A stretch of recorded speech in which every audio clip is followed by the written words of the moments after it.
사사기 네 번째, 사사기 1장 1절부터 마지막 절까지 말씀입니다. 여호수아가 하나님의 품으로 갔습니다. 새로운 지도자가 세워지지도 않았는데요, 아직 가나안 땅을 정복할 곳은 많이 남아 있었기 때문에 이스라엘 백성들이 어떻게 해야 할지 매우 난감했습니다. 사실 가나안 땅 대부분은 점령했는데 또 그 땅의 분배까지를 다 마쳤는데 아직도 완전히 가나안의 7 족속들을 몰아내지 못하여서 그들이 곳곳에 산재해 있었습니다. 이러한 부분적인 정복 이유를 2가지입니다. 이스라엘이 여러 가지 이유를 들어서 불순종하였고, 이스라엘이 적당히 타협했기 때문입니다. 그것은 결국 이스라엘에게 심각한 올무와 학언이 되었습니다. 신앙생활하는데 가장 무서운 것이 무엇인지 아십니까? 그것은 여러 가지 이유를 들어서 불순종하는 것이고, 그러니까 이유가 많아지면 불순종이 됩니다. 무엇 때문에 가지 못할 이유가 생기고, 무엇 때문에 하지 못할 이유가 생기고, 자꾸 이유들이 많아지면 가장 그것들이 나에게 무서운 적이 됩니다.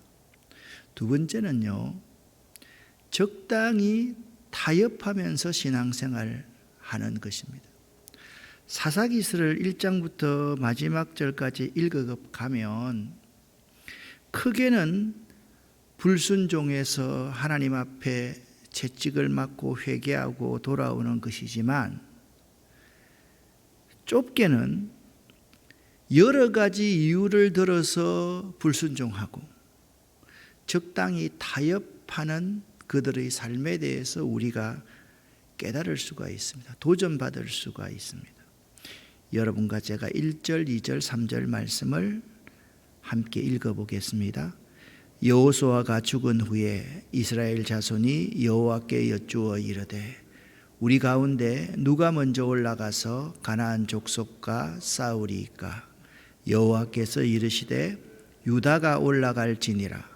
보라, 내가 이 땅을 그의 손에 넘겨 주었노라 하시니라.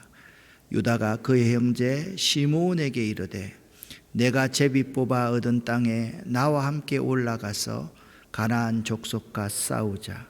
그리하면 나도 내가 제비 뽑아 얻은 땅에 함께 가리라 하니, 이에 시므온이 그와 함께 가니라. 아멘. 여기 1절부터 3절까지의 배경과 내용을 이해하는 것이 매우 중요합니다. 가나안 정복 전쟁의 특징은 2가지입니다. 첫 번째는 하나님이 이미 약속하신 바를 실제 소유하는 싸움이었다라는 점입니다. 그러니까 아직까지 정복하지 아니했는데, 발도 들여놓지 않았는데 하나님께서 이 땅을 너희에게 주겠노라라고 하지 않고 주었노라라고 말씀하신 것이 가나안 정복 전쟁의 특징입니다. 그러니까 실제로 내가 들어가서 소유하는 싸움이 가나안 정복 전쟁이었다는 겁니다. 2번째, 가나안 정복 전쟁의 특징은 그 승리는, 그들을 무찌르면, 그 땅을 차지함은 인간의 능력이나 이스라엘 백성들의 전투력에 있지 않고 하나님의 능력에 있다라는 점입니다. 이것은 우리의 삶에도 매우 중요한 문제입니다.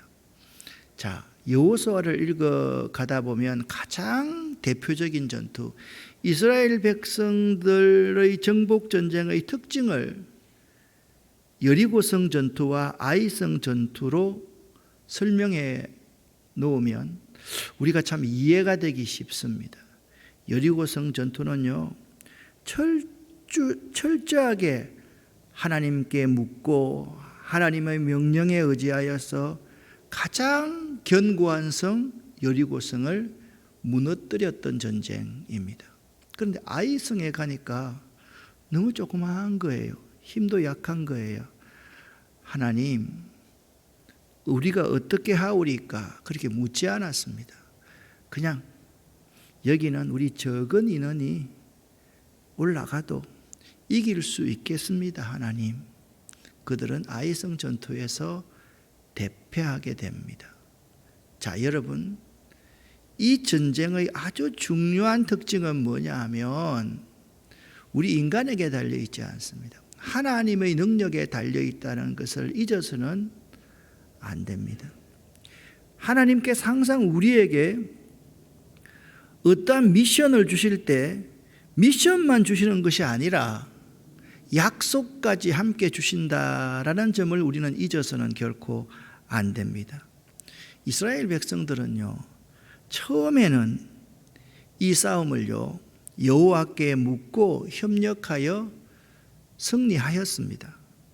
그러나 차츰차츰 세월이 흐르자 그들은 현실을 보게 되었고 적당히 타협했으며 그 결과 가나안 족속에 동화되기 시작했다라는 것입니다.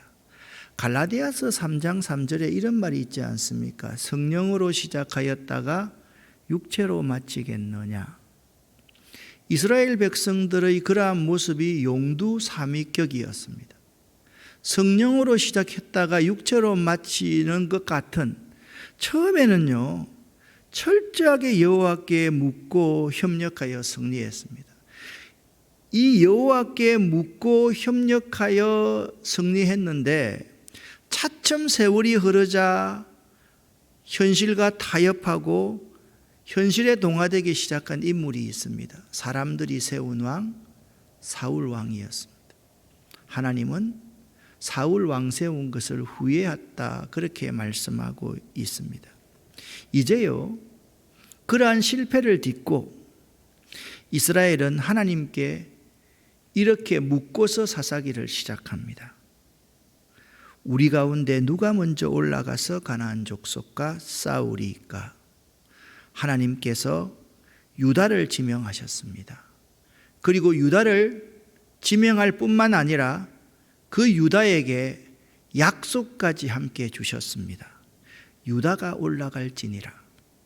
보라, 내가 이 땅을 유다의 손에 넘겨주었노라. 그렇게 하나님께서 말씀하셨습니다. 하나님께서 유다를 지명하신 것은 유다 지파가 이스라엘의 지도적인 위치에 있음을 보여줍니다. 그러니까 이스라엘 12지파의 실질적인 리더가 유다 지파였던 것이죠. 두 번째는 더 중요한데요, 야곱과 모세의 예언의 성취입니다. 그러니까 야곱과 모세가 예언했던 내용이 성경에 나와 있지 않습니까? 그 하나님의 예언의 말씀이 하나도 땅에 떨어지지 않고 다 이루어지며 하나님의 경영이 헛됨이 없다는 사실을 잘 나타내 주는 것이 유다를 지명하신 이유입니다. 하나님께서 지도자격에 있는 유다를 지명하셨고 하나님께서 그 예언하신 그 예언의 말씀을 유다를 통해서 성취하고자 원했던 것입니다. 그러니까 지도자가 솔선수범해야 됩니다. 그러한 단어가, 여러분 잘 아는 단어가 있지 않습니까? 노블레스 오블리주. 초기 로마 시대에 왕과 귀족들이 보여주었던 투철한 도덕의식과 솔선수범하는 공공정신에서 비롯된 것으로서 높은 사회적 신분에 상응하는 도덕적인 의무를 가리키는 말이 노블레스 오블리주입니다. 사실 이러한 사상도 오늘 유다가 올라갈지니라 라고 하나님께서 유다를 지명하신 모습을 봐도 성경적인 원리에서 노블레스 오블리주가 나왔음을 알 수가 있는 것입니다. 그리고요, 유다 지파가 시므온 지파에게 함께 싸우러 가기를 요청하고 있습니다. 왜냐하면 시므온 지파가 얻을 기업은요, 유다 지파가 받은 기업에서 제비 뽑아서 분배받은 것이기 때문입니다. 그러니까요, 같은 기업의 축복을 받는 지파는 서로 협력해야 될 의무가 있습니다. 유다 지파가 이만큼 받았는데 그 유다 지파 가운데서 시므온 지파의 몫이 있었다라는 겁니다. 그러면 유다 지파가 흥하면 시므온 지파가 흥하고, 유다 지파가 쇠하면 시므온 지파도 쇠할 것이기 때문에 당연히 시므온 지파와 유다 지파는 더더욱이 12지파 가운데 이 두 지파만은 생명 공동체, 운명 공동체로서 서로 엮여져 있다라는 사실을 알 수가 있습니다. 조금 다른 문제일 수도 있는데요, 저는 목회를 하면서 이런 걸 경험을 많이 했습니다. 교회가 평안하면요, 가정이 평안합니다. 교회가 시끄러우면요, 가정도 시끄럽습니다. 교회가 평안하고요, 든든히 서가면요, 자녀들과 또한 사업가 하는 일들도 참 잘 됩니다. 그런데 있잖아요, 교회가 시끌시끌하면요, 자녀들이요 자꾸 곁길로 가고 어긋난 길로 갑니다. 자녀들 가운데서 신앙에 대해서, 교회에 대해서 반감을 가지는 자녀들이 참으로 많이 나옵니다.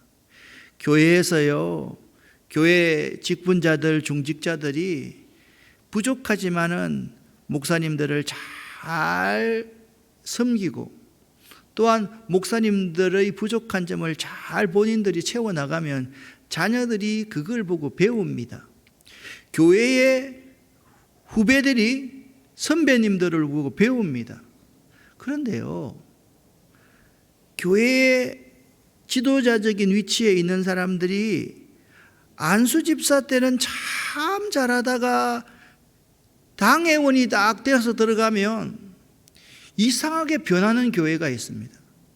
그 안수 집사님들이 아무리 좋고 권사님들이 아무리 좋은 교회라 할지라도 이상하게 그 사람들이 하루아침에 바뀌는 것을 많이 봅니다.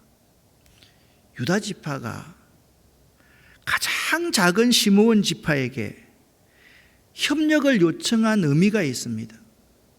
그 의미는 뭡니까? 가장 큰 지파가, 가장 강력한 지파가 가장 작은 지파, 가장 약한 지파에게 협력을 요청했다는 것은 하나님의 교회 공동체 안에서는 누구도 스스로를 높여 남을 멸시할 수가 없으며, 따라서 필요치 않는 지체가 없이 모두가 다 소중하다라는 원리를 우리가 배울 수가 있는 것입니다. 드디어 유다 지파와 시므온 지파가 전쟁에 참여합니다. 4절 말씀을 보니까 유다가 올라가매 당연히 누가 같이 올라갔겠습니까? 시므온 지파도 같이 올라갔습니다. 여호와께서 그들의 손에 가나안 족속과 브리스 족속을 넘겨주셨다. 그들이 베색 전투에서 10,000명을 죽였다. 여러분, 이 10,000명 그러면 우리는 뭐 대수롭지 않네 라고 생각을 하는데요, 10,000명을 죽였다는 것은 대승을 했다라는 의미입니다. 유다 지파와 시므온 지파는요 싸우러 올라갔습니다. 나머지 10지파보다 앞서서 말입니다. 그들이 가나안 족속들과 전쟁을 한 것은 하나님의 약속을 믿은 증거입니다. 그러니까 그들이 하나님의 약속을 믿고 순종한 것이죠. 여러분, 순종은요 믿음의 표현입니다. 다른 표현이 아닙니다. 순종하는 사람은 믿음이 있고 믿음이 없는 사람은 불순종하는 사람입니다. 그걸 여러분과 제가 알아야만 합니다. 유다가 올라갈지니라 라고 했을 때 유다 지파가 가나안 족속들과 싸우러 먼저 올라갔다는 것은 유다 지파는 철저하게 순종하는 지파였음을 보여줍니다. 그리고 그들은 믿음의 지파였다. 그것을 우리에게 가르쳐 줍니다. 하나님의 약속대로 이 전쟁 가운데 하나님은 동행하셨고 그들은 승리를 거두었습니다. 다시 한번 4절 말씀을 보면 그들이 베색에서 10,000명을 죽이고 5절 말씀을 보니까 또 죽이니라고 그렇게 말씀하고 있습니다. 또한 7절 말씀을 보니까 베색 족속과 가나안 족속들이요 내 상 아래서 먹을 것을 줍더라 그렇게 말씀하고 있습니다. 그러니까 가나안 족속들이요 유다 지파의 상 아래서 먹을 것을 줍고 있는 종이 되었다 그렇게 말씀하고 있는 것입니다. 특별히 7절 말씀 하반절 말씀을 보니까 이 아도니 베색이 베색의 왕이었던 아도니 베색이 이렇게 말합니다. 하나님이 내가 행한 대로 내게 갚으심이로다. 자신이 행한 대로 하나님이 자신에게 갚으셔서 그들이 유다 지파의 종이 되어서 내 상 아래서 먹을 것을 줍고 있는 존재가 되었다라고 말씀하고 있는 것은 이 고백은요 하나님은 매우 공정하신 분으로서 악한 인간들의 행한 대로 갚으시는 분이라는 사실을 우리는 배울 수가 있습니다. 특별히 있잖아요. 악한 사람들은요, 그러니까 죄 지은 사람들은요, 죄 지은 만큼 보응을 받게 되어 있습니다. 죄를요, 우리 기억에서는 지울 수 있지만 하나님 앞에 가면요, 그 당연한 죄값을 받아야만 되기 때문에 그렇습니다. 여러분, 우리가 다 구원받잖아요. 맞죠? 여러분도 구원받고 주님 앞에 서실 분 맞죠? 분명히 아멘입니다. 그죠? 그런데요, 주님 앞에 가면 상급은 다릅니다. 우리가 있잖아요. 이 땅에서 행한 것 정말 부끄러운 일들 있잖아요.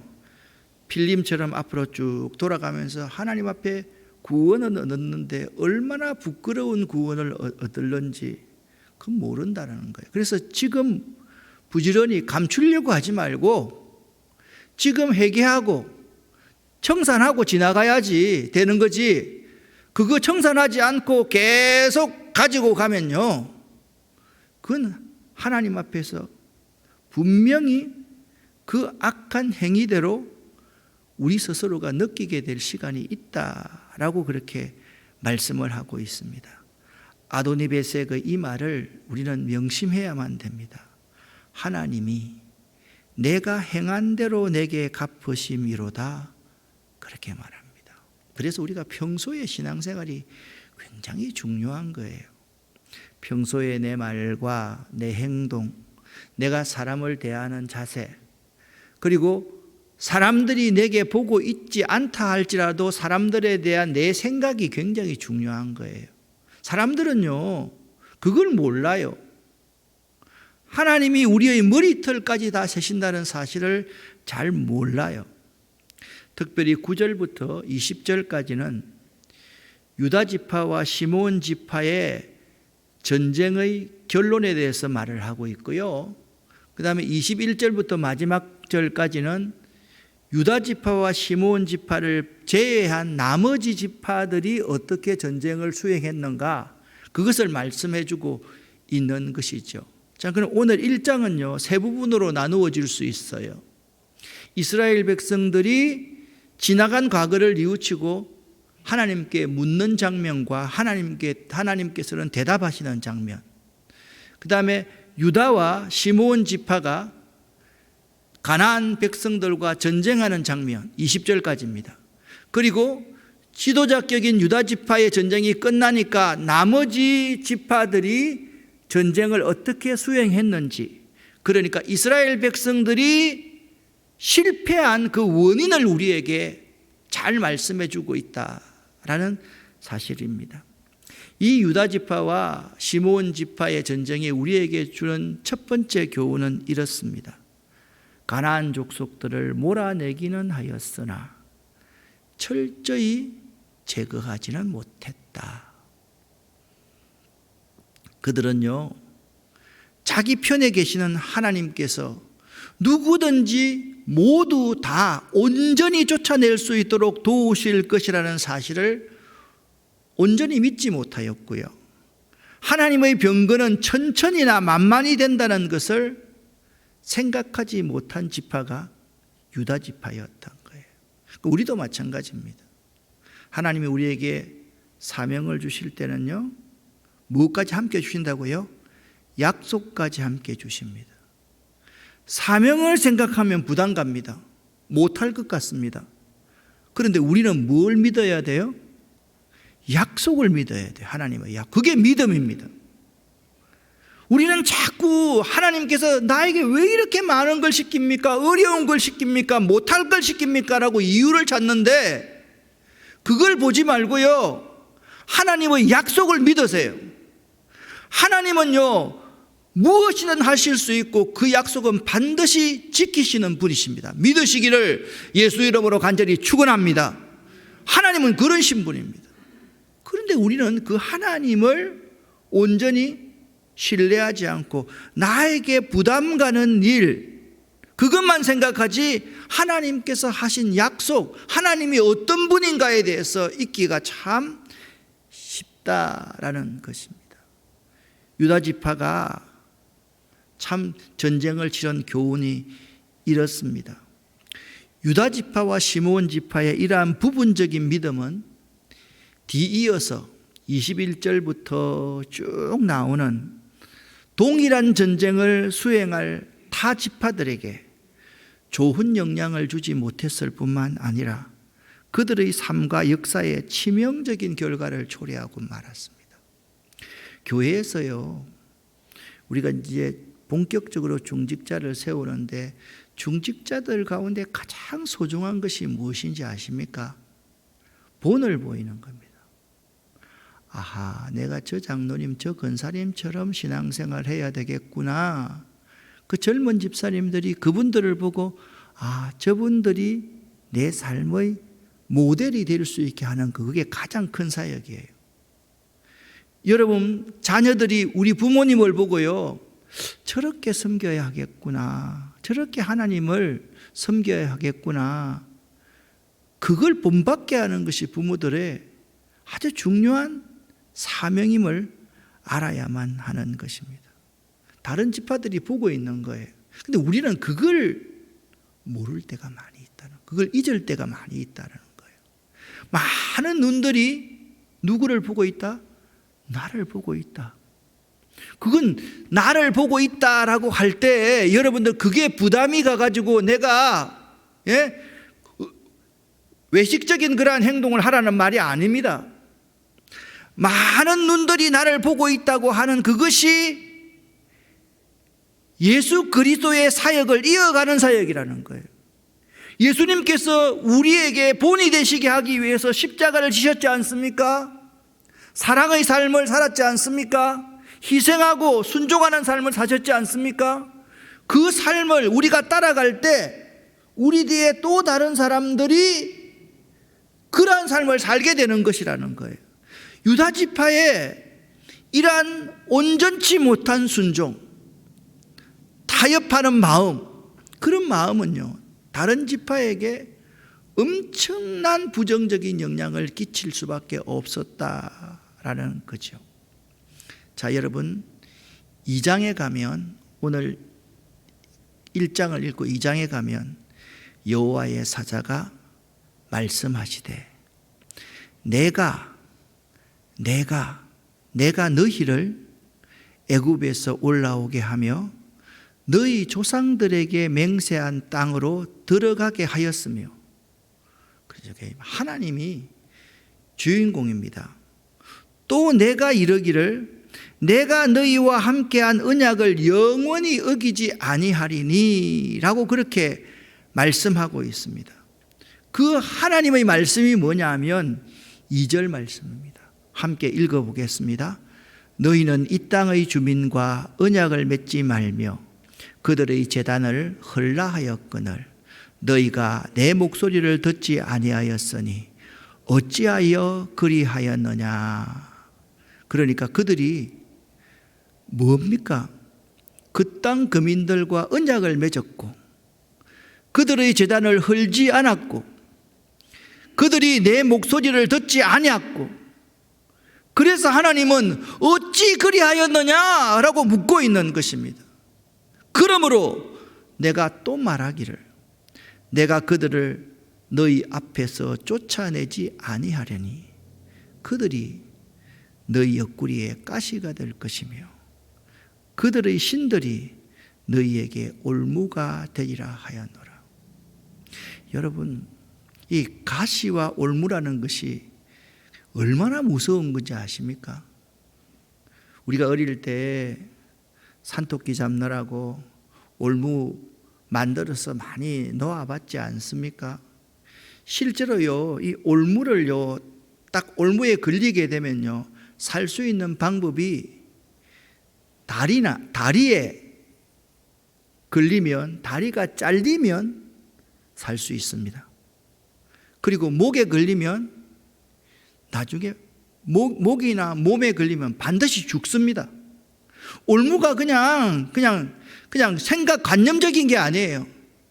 올무라는 것은 우리를 죽이는 거예요. 우리를 크게 다치게 하는 거예요. 더 이상 살아가지 못하게 하는 거예요. 그러니까 너희가 나의 말에 불순종하였으므로 너희가 죽게 될 것이다. 그 말을 지금 하나님께서 하시고 계신 거예요. 여호와의 사자가 이스라엘 모든 자손에게 이 말을 하자마자 백성들이 통곡하며 울고 있는 장면이 사사기 2장 1절부터 4절까지 나와 있습니다. 백성들이 울고 있습니다. 사랑하는 여러분, 여러분은 어떻습니까? 다시 한번 하나님께서 여러분과 저에게 하신 말씀을 잘 한번 기억해 볼 수 있기를 바랍니다. 2장 1절 말씀을 내가 너희를 구원하였으며, 그 말입니다. 내가 너희의 부모님들에게 약속한 그 약속을 너희를 통해서 이루기를 원하고 있으며, 내가 너희와 너희 부모님에게 맹세한 그 언약을 영원히 어기지 않으리라고 나는 지금 이렇게 내 자리에 있는데 너희가 내 목소리를 듣지 않았으니 어떻게 된 일이냐, 그렇게 묻고 있다라는 거죠. 그것들이 우리에게 가시가 될 것이고 올무가 되리라. 지금 여러분 한번 가만히 한번 보십시오. 한국 교회는요, 지난 시절 가운데서 교회 안에 얼마나 많은 다툼과 분쟁이 있었습니까? 여러분이 지금까지 섬겼던 교회 가운데 다툼과 분쟁이 없었던 교회가 조금이라도 있습니까? 그것으로 말미암아 얼마나 상처받은 사람들이 많이 있게 되었는지, 그러한 우리의 삶이 가시가 되고 올무가 되어서 지금 기독교가 이렇게 힘든 세월을 보내고 있다. 지금 그 말씀을 하고 있는 거죠. 그래서 지금요, 한국교회에 생각이 있는 분들은요, 통곡하면서 울고 있습니다. 교회를 보면서 통곡하면서 울고 있습니다. 여러분 생각해 보세요. 집이 있습니다. 지붕이 좀 셉니다. 고치면 됩니다. 창문이 깨졌습니다. 창문 바꾸면 돼요. 벽지에 곰팡이가 쓸었습니다. 벽지 다시 바르면 돼요. 구들장이 좀 꺼졌습니다. 다시 재건하면 돼요. 기둥이 뽑혀버렸으면, 기둥이 밑에가 덜렁덜렁하면 어떻게 될까요? 어떻게 될까요? 지금 우리는 기둥이 뽑혀져 버린, 그러니까 교회 내에 하나님의 말씀의 절대성들이 사라졌다는 거예요. 제가 계속 말씀하지 않습니까? 예? 주일 성수 한 가지만 하더라도, 제가 어릴 때만 하더라도 주일날 뭘 사 먹어요? 사먹 큰일 나게요. 그게 율법입니까? 그 정도로 그때는 주일을 잘 지키기 위해서 사람들이 발버둥을 치는 시대였어요. 사람들이 있잖아요, 질문이 뭔지 아십니까? 모든 질문이 주일날 일해도 됩니까? 그게 주일 그때의 질문이었습니다. 오늘날은 어떻습니까? 그러지 못하지 않습니까? 제사 절해도 됩니까? 담배 피도 됩니까? 술 먹어도 됩니까? 그게 그때 사람들의 모든 질문이었습니다. 오늘날 그런 질문 합니까? 예수 믿는 사람들이 아이고 부부는 괜찮아, 뭐 친구들끼리 만나서 한잔하는 거 그건 아무 문제도 아니지 뭐. 아니 뭐 담배 피운다고 해서 예수 잘 못 믿나? 아 주일날 온라인으로 예배 드리면 되지. 여러분, 그러나 여기 이런 가운데 갈렙이라는 사람이 있었습니다. 1장 10절 말씀을 보니까 유다가 또 가서 헤브론을 빼앗았습니다. 헤브론이 어떤 곳이냐? 난공불락의 성입니다. 산중턱에 있는, 누구든지 그 헤브론을 정복할 수 없다고 생각했던 불가능의 성이었습니다. 그래서 1장 20절 말씀을 보니까 그들이 모세가 명령한 대로 헤브론을 갈렙에게 주었다라고 말씀하고 있습니다. 자, 빼앗았습니다. 완전 정복이 아닙니다. 갈렙이 그 헤브론 거기서 아낙의 세 아들들을 온전히 쫓아냈습니다. 이스라엘 백성들은 마찬가지였습니다. 가나안 땅 정복했습니다. 전쟁이 끝났습니다. 나머지 모든 것을 다 정리해야만 되는데 그들은 그것을 이유를 세워 들어서 그들과 언약을 맺었고 그들의 산당을 무너뜨리지 않았고 그들과 동화되어서 그 백성들 가운데 이쁜 여자들을 취해서 그들과 함께 적당하게 타협하며 살게 되었다. 그러나 누구는, 갈렙만은 그렇지 않았다. 갈렙은요, 가나안에서 가장 강력한 성 헤브론을 온전히 차지하게 되었는데, 아멘. 나는 여러분들이 갈렙과 같은 사람이 될 수 있기를 예수 이름으로 간절히 축원합니다. 축원합니다. 이것은요, 갈렙의 믿음과 하나님의 약속을 기다리는 인내의 결과였습니다. 갈렙은요, 두 가지의 믿음이 있었다니까요. 지금 현실에서 어려운 그 헤브론을 정복하려고 하는 현재의 믿음이 있었고, 하나님께서 약속하신 그 약속을요 오랫동안 기다리는 믿음이 있었다니까요.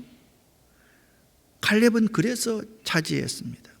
그런데 있잖아요, 유다 지파가 이렇게 모본을 보이지 못하자 다른 지파들이 어떻게 실패했는지를 21절부터 36절에 이렇게 말씀하고 있습니다. 21절부터 31절까지의 말씀을 요약해서 말하면 그렇습니다. 그들을 이 사사기 기자는 처음에는 못했다라고 그렇게 말을 했지만 나중에는 안 왔다라고 기록되어 있습니다. 처음에는 못했다, 두 번째 하지 않았다, 그렇게 내용을 딱 정리해서 말하고 있다라는 것입니다. 안 왔다라고 표현한 이유는 가나안 땅에 들어가 가지고 가나안 족속들을요 노예로 삼아 가지고 노역을 시키고 일을 시키는데 그들이 창출하는 노동력의 단맛이 너무 컸습니다. 그러면서 그들이 생각했습니다. 그래, 우리 종이니까 내 말을 끝까지 듣겠지. 그들이 갖고 있는 문화는 남겨두어야 이익이고 실익이고 효과적이라서 그냥 두었다라는 말씀인 것입니다. 그래서 그들은 못했습니다. 왜 그들도 가나안에 있는 모든 족속들을 쫓아내지 못했을까요? 그들의 불신앙과 불순종 때문이었습니다. 말씀드렸듯이 원래 가나안 땅은 그들의 조상 아브라함 때부터 신명기를 넘어서 모세를 통해 여호수아에게 내가 반드시 너희가 발바닥으로 밟는 곳을 모두 너희에게 줄 것이다, 그렇게 말 안 합니다. 주언노니. 그러니까 이미 가나안 땅을 하나님께서 그들에게 주었다. 이미 너희들 것이다 라고 약속해서 들어간 땅이었습니다. 그런데 1장 27절부터 36절 말씀을 쭉 읽어보면 쫓아내지 못했다라는 문장이 6번씩이나 반복해서 나옵니다. 쫓아내지 못했다. 쫓아내지 못했다. 쫓아내지 못했다. 여러분, 그들은요, 쫓아내지 못해서 결국 쫓아내지 않아서 결국 쫓아내지 못했던 것입니다. 달콤한 가나안의 맛에 들어서 돈의 맛, 노동력의 맛. 그래서 우리가요, 알아야 될 게 하나 있어요. 오늘 결론입니다. 여러분, 지금 우리의 삶에서 내가 좋아가지고 내 편리에 따라서 쫓아내지 않으면 나중에는 그것들이 큰 거인처럼 다가와서 내가 도무지 쫓아내지 못하는 존재가 될 수밖에 없다. 생각해 보세요. 가나안 땅에 들어가서 가나안 7 족속들을 그 앞에 무릎을 꿇리고 자기 상 아래서 수중을 들게 만들었습니다. 밥을 하게 만들고 하다가 그 가운데 한 여인을 취해서 아이를 낳습니다. 그 아이가 커옵니다. 그러면 쫓아낼 수 있습니까? 쫓아내지 못한다라는 거예요. 우리는요, 하나님 말씀을 믿되 철저하게 믿어야 됩니다. 순종하되 100% 순종해야 됩니다. 온전히 순종해야 됩니다. 여러분 꼭 기억하시기 바랍니다. 쫓아내지 않으면 쫓아내지 못한다. 오늘 1장의 교훈이고 1장부터 3장 6절까지의 교훈이 바로 이것입니다. 내가 쫓아내지 않으면 나중에는 그것들이 너무 괴물이 되어서 쫓아내지 못한다. 꼭 기억할 수 있기를 예수 이름으로 간절히 축원합니다. 기도하겠습니다. 살아계신 하나님 아버지요, 우리가 가나안의 달콤한 맛에